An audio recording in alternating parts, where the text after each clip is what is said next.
সেলিব্ৰেশন event মেনেজমেন্টৰ উদ্যোগত পানী মেটেকাৰ পৰা বিভিন্ন সামগ্ৰী তৈয়াৰ কৰা 10 দিনীয়া প্ৰশিক্ষণ শিবিৰ নগাঁও জিলাৰ দক্ষিণপাট চাৰিআলিত মহিলাসকলক স্বাৱলম্বী কৰাৰ উদ্দেশ্যে সেলিব্ৰেশন ইভেন্ট মেনেজমেন্টৰ উদ্যোগত পানী মেটেকাৰে দৈনন্দিন ব্যৱহাৰ্য সামগ্ৰী তৈয়াৰ কৰা এটি বিনামূলীয়া প্ৰশিক্ষণ শিবিৰ অনুষ্ঠিত হৈ আছে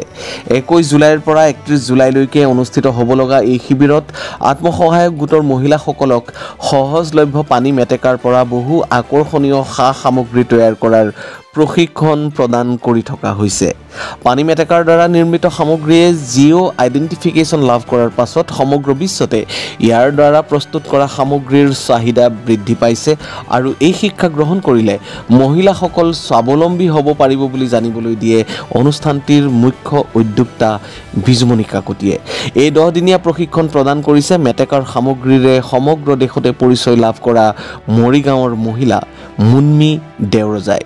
এই অনুষ্ঠানটিৰ আৰু দুগৰাকী উদ্যোক্তা হ'ল কৃষ্ণা হাজৰিকা আৰু ঋতুমণি কাকতি সেলিব্ৰেশন ইভেন্ট মেনেজমেন্টৰ উদ্যোগত সমাজকৰ্মী ডক্টৰ অসীম কুমাৰ দাসদেৱ ডাঙৰীয়া তেখেতৰ সহযোগত আমি ইমানখিনি কাম কৰি যোৱাৰ আগ্ৰহ বা প্ৰেৰণা পাইছোঁ তেখেতৰ সহায় সহযোগিতাতে আমি 10 দিনীয়া কাৰ্যসূচীৰে মহিলাসকলৰ সবলীকৰণৰ কাৰণে আমি এই পানী মেটেকা প্ৰশিক্ষণটো দিয়া প্ৰচেষ্টা আৰম্ভ কৰিছোঁ বৰ্তমান আমাৰ লগত 30 গৰাকী মহিলা তেখেত হৈছে আপোনাৰ ৰাষ্ট্ৰীয়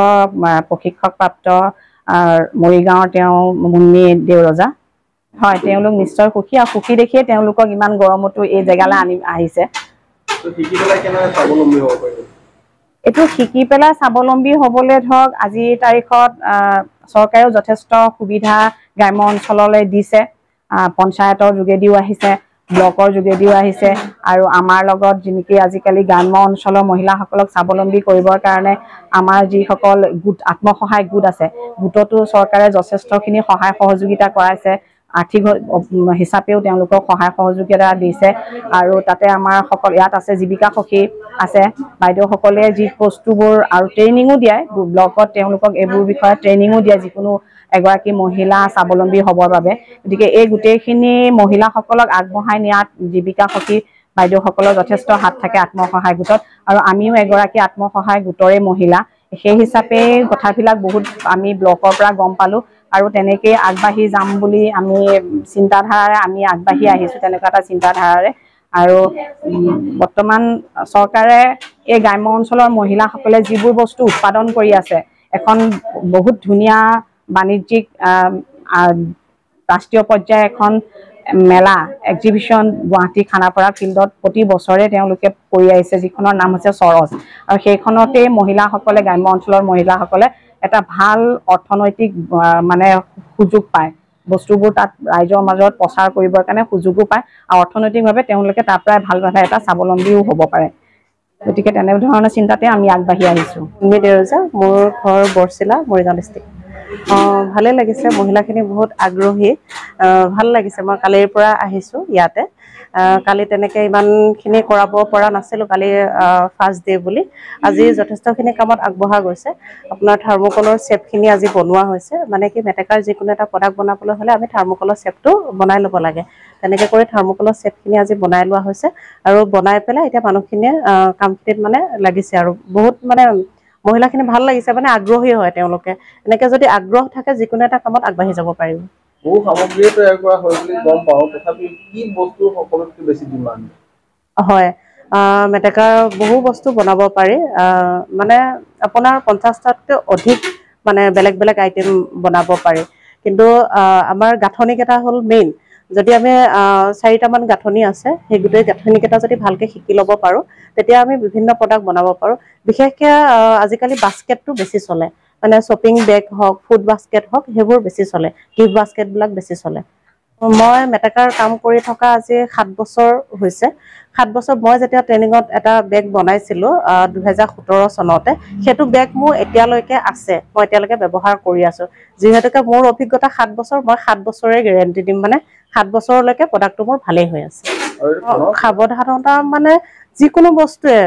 আমি ব্যৱহাৰো কথা আছে কিছুমান বস্তু যদি আমি ভালকৈ ব্যৱহাৰ কৰোঁ বহুত দিন যাব যদি আমি যধে মধে ব্যৱহাৰ কৰোঁ যিকোনো বস্তুৱে আপোনাৰ বেয়াটো হ'বই এদিন হ'লেওতো বেয়া হ'বই যিকোনো বস্তুৱে কিন্তু সাৱধানতা মানে আপোনাৰ ধৰি লওক পানী নীতিতাকে কিছুমান বস্তু ধুবও পাৰি, যিখিনি কাপোৰ মানে লগোৱা হয় বেগ চেগ সেইবোৰ অকণ ধুবলৈ অসুবিধা এটা হয়। আৰু যদি বৰষুণত ভিজে বা এনেকৈ যদি পানী লাগে তেতিয়া ভালকৈ আমি যদি ৰ'দত শুকুৱাই পেলাই থওঁ তেতিয়া ভাল হৈ থাকে। কিন্তু বাস্কেট হওক শ্বপিং বেগ হওক সেইবোৰতো ধুই দিব পাৰি, মইতো পুৰা ব্ৰাছ মাৰি ধুই দিওঁ, ধুবও পাৰে। আপুনি যে এতিয়া অলপ ফেড হৈ যায় ধৰক পানী মেটেকা যিটো ৰং শুকুৱাই দিয়াৰ পিছত বেলেগ হৈ যায়, পিছত কিবা ৰং কৰে নেকি বনোৱাৰ পিছত? বনোৱাৰ পিছত আমি বাৰ্নিছ কৰোঁ, অকণমান চাইনিঙৰ কাৰণে বাৰ্নিছ কৰোঁ। মেটেকাটোৰ কাৰণে এতিয়া ধৰি লওক অসমৰ বেলেগ বেলেগ ডিষ্ট্ৰিক্টতো মই ট্ৰেইনিং হওক বা মেলাবিলাকতো মই তেনেকৈ গৈছোঁ, আৰু অসমৰ বাহিৰতো মই তেনেকৈ মেলাবিলাক কৰিছোঁ আৰু ট্ৰেইনিঙো মই দিছোঁ তেনেকৈ কৰি। মানে এনেকুৱা হয় মেটেকাৰ মই যেতিয়া শিকিছিলোঁ মানে 2017 চন আৰু 2018 চনত তেতিয়া ইমান এটা মানে মেটেকাটোৰ বিষয়ে ইমান মানুহে গম নাপায়, বা তথাপিও কিন্তু যদি আমাৰ অসমত ইমান চেল নহৈছিল কিন্তু অসমৰ বাহিৰত বহুত ভাল চেল হৈছিল। মানে কি এতিয়া অসমতো ইমান মানে বহুত ভাল মানে চেল হয় এই বস্তুটো। অসমৰ বাহিৰততো বাৰু ক'বই নালাগে, এইটো আমাৰ অসমতকৈ অসমৰ বাহিৰত মানে এনেকুৱা নেচাৰেল বস্তুবিলাক মানে বেছি ব্যৱহাৰ কৰে। আমাৰ অসমততো খুব কমেই ব্যৱহাৰ কৰে, বাহিৰৰ পৰা অহা বস্তুবোৰহে আমাৰ অসমত ব্যৱহাৰ কৰে। কিন্তু এতিয়া মানুহে গম পাইছে যে মেটেকাটোৰ কাৰণে এতিয়া ধুনীয়াকৈ ফুলৰ টাব বনাই পেলাই মানুহে ঘৰত মানে ধুনীয়াকৈ সজাই থবলৈ কাৰণে সেইবোৰ, আৰু বাস্কেট এটা আপোনাৰ